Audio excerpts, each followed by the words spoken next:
Hello friends, हमारा आज का टॉपिक है future perfect tense. Future perfect tense, future मतलब भविष्य काल और परफेक्ट मतलब पूर्ण या निश्चित भी कहते हैं। पूर्ण, निश्चित या कंप्लीट, पूरा हो जाना, किसी काम का पूरा हो जाना भविष्य में, मतलब कोई ऐसी घटना जो भविष्य में पूरी हो चुकी होगी। जैसे भाई हर व्यक्ति जानता है कि मैं कुछ काम करने वाला हूं, जैसे कल मैं इस समय नहा चुका हूंगा, अगले वर्ष मैं ग्रेजुएट हो चुका हूंगा। अब अगले वर्ष अगर टाइम लग गया तो वो अलग टेंस चला जाएगा, है ना। टाइम नहीं लगना चाहिए। और किसी कार्य का भविष्य में पूरा हो जाना बता दें, जैसे मैं बाजार जा चुका हूंगा, वे आम खा चुके होंगे, वह खेल चुका होगा। इस तरह के सेंटेंसेस आएंगे आपके पास में फ्यूचर परफेक्ट टेंस। इनकी पहचान के लिए वाक्य के अंत में चुका होगा, चुकी होगी, चुके होंगे जैसे शब्द आते हैं। देखिए इसका स्ट्रक्चर, हम स्ट्रक्चर फिर वही आई और वी, इन दोनों सब्जेक्ट के साथ आप शैल के साथ हैव यूज करेंगे। आई शैल हैव और वी शैल हैव। शैल का इस्तेमाल केवल आई और वी के साथ ही होगा और किसी के साथ नहीं। लेकिन will have, I will have, we will have, you will have, they will have, he will have, she will have, it will have and name, मतलब Ram will have. Will have सभी के साथ लग सकता है। इन सभी के साथ मेन वर्ब का थर्ड फॉर्म और उसके आखिरी में ऑब्जेक्ट मतलब शेष वाक्य रखा जाए। हम कुछ सेंटेंसेस इस पे प्रैक्टिस करते हैं अपने। सबसे पहला सेंटेंस हम ले रहे हैं, मंत्री जी इस्तीफा दे चुके होंगे। मंत्री जी, मंत्री को क्या बोला जाता है इंग्लिश में? मिनिस्टर। ये पोस्ट है, पोस्ट है तो आगे क्या लगना चाहिए? The minister. अब इंग्लिश में जी के लिए कोई स्थान नहीं होता। आप चाहे तो उसे एज इट इज जी लगा दें, वरना आपने जो लगा दिया आगे उसके बाद आपको जी लगाने की आवश्यकता नहीं है। आप अगर फिर भी लगाना चाहते हैं तो आप में द मिनिस्टर जी लगा सकते हैं, लेकिन वो उचित नहीं लगता। द मिनिस्टर, मिनिस्टर आया आपका थर्ड पर्सन, इसके साथ लगेगी helping verb will have. The minister will have. अब मंत्री जी ने काम क्या किया? क्या काम किया भाई? इस्तीफा देना। उनने इस्तीफा दे दिया। इस्तीफा देने को क्या बोलते हैं? रिजाइन करना, रिजाइन करना, RESIGN, resign. The minister will have resign. Resign तो वर्ब हुआ, इसका हमें क्या लगाना है? Third form. तो थर्ड फॉर्म क्या हो जाएगा? Resigned, ED। The minister will have resigned. इसके अलावा और कुछ है सेंटेंस में? मंत्री जी चुके होंगे, इस्तीफा देना, और कुछ तो नहीं है। किसको दिया? कोई और चीज, सुबह दिया, शाम दिया, इंदौर में दिया, अहमदाबाद में दिया, ऐसा कुछ भी नहीं। तो ऑब्जेक्ट है नहीं सेंटेंस में। मुख्य क्रिया के बाद sentence finish. The minister will have resign. इसका नेगेटिव सेंटेंस बनाएंगे तो the minister, subject as it is, not कहां लगेगा? अच्छे से प्रैक्टिस हो चुकी है अब तो। शैल हैव और विल हैव के बीच में, shall not have, will not have. The minister will not have resign. Okay, interrogative बनाएंगे तो will the minister, will the minister have resign. आखिरी में क्वेश्चन मार्क और interrogative negative, will not the minister have resign, question mark लगा दीजिए। Next sentence हम देख रहे हैं, मैं पुल का निर्माण कर चुका हूंगा। मैं कोई सीनियर इंजीनियर, आर्किटेक्ट, है ना, हूं, कोई अधिकारी हूं और मैं पुल का निर्माण कर चुका हूंगा या करा चुका हूंगा। हम यहाँ पर कर चुका हूंगा यूज कर रहे हैं। करता कौन?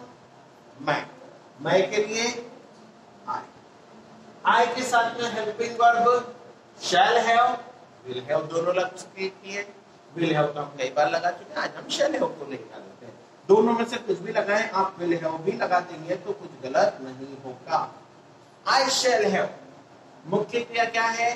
निर्माण करना, बनाना। बनाने के लिए वर्ब मेक, मेक मीन्स बनाना। साधारण अर्थों में मेक ठीक होता है, लेकिन जब कोई बिल्डिंग, कोई सड़क, कोई पानी की टंकी या इस तरह का कोई इंफ्रास्ट्रक्चर का वर्क होता है, तब वर्ब यूज करते हैं कंस्ट्रक्ट। क्या यूज होगी? कंस्ट्रक्ट। कोई ऊंची इमारत बना रहा होगा तो बिल्ड भी यूज कर सकते हैं, है ना। यहां पर कंस्ट्रक्ट या बिल्ड हमने यूज किया construct. I shall have construct का हमें क्या करना होगा? Third form. कंस्ट्रक्ट का थर्ड फॉर्म आखिरी में ईडी लगा दीजिए। आई हैव कंस्ट्रक्टेड इस चीज को, पुल का निर्माण।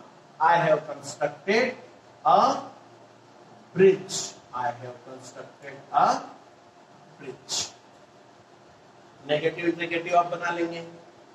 अगला सेंटेंस है, अधिकारी डकैतों पर गोली चलाने का आदेश दे चुके होंगे।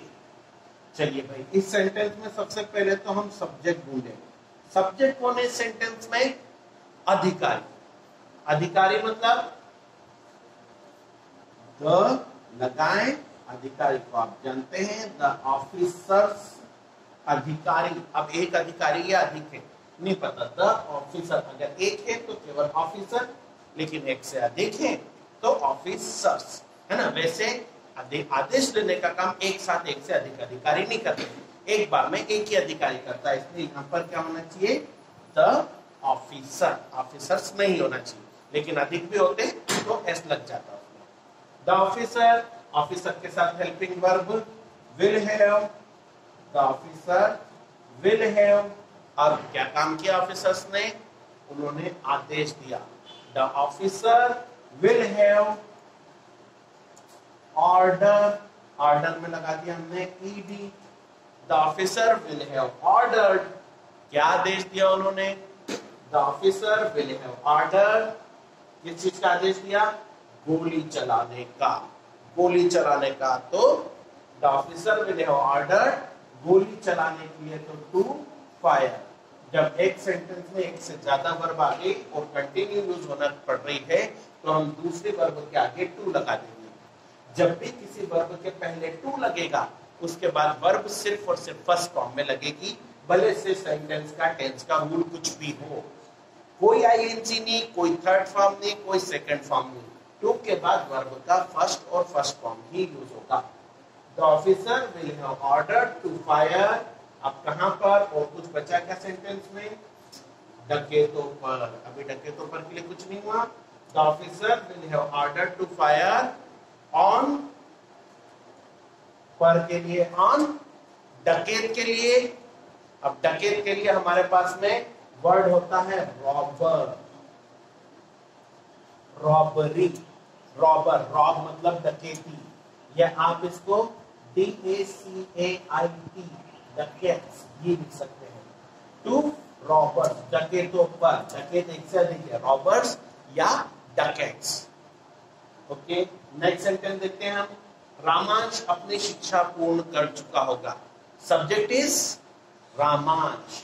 यस, रामांश आप जानते हैं कौन रामांश? नहीं जानते हैं तो फिर ये एक नॉर्मल पर्सन, इसके ओनली रामांश लिखें।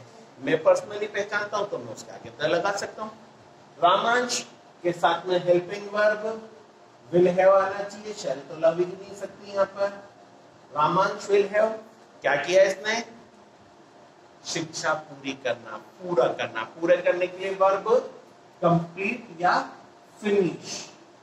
कंप्लीट में ईडी लगा दिया, कंप्लीटेड। रामांश विल हैव कंप्लीटेड क्या चीज? अपनी शिक्षा। अपनी शिक्षा मतलब किसकी?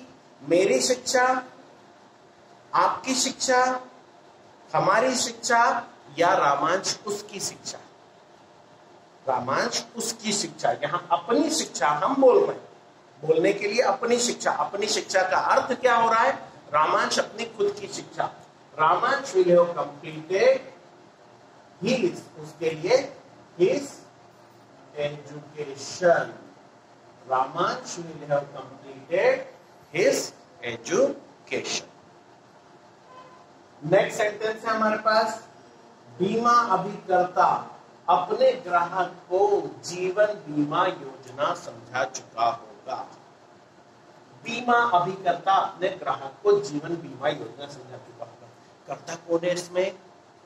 सब्जेक्ट है बीमा अभिकर्ता। बीमा को इंग्लिश में बोलते हैं हम इंश्योरेंस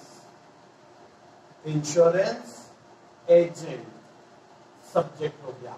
इसके साथ helping verb will have. Insurance agent will have, मुख्य क्रिया क्या है? समझाना, समझाने की verb explain. Insurance agent will have explain में क्या लगाना होगा हमारे को थर्ड फॉर्म में लाने के लिए? ED, explain. Insurance agent will have explain क्या चीज, क्या समझाया उसने? जीवन बीमा की योजना। जीवन बीमा योजना मतलब एक्सप्लेन लाइफ इंश्योरेंस स्कीम। योजना मतलब स्कीम।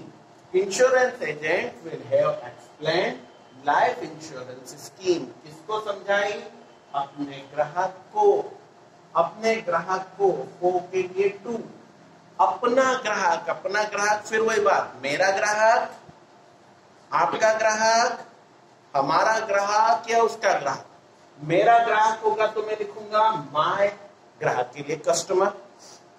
आपका ग्राहक होगा तो बोलूंगा your customer.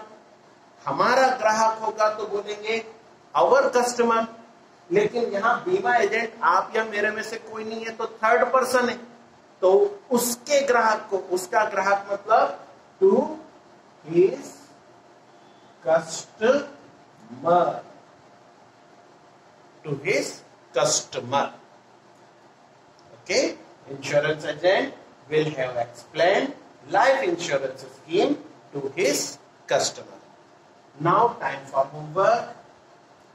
Please make 10 sentences of each type. Okay friends, good day.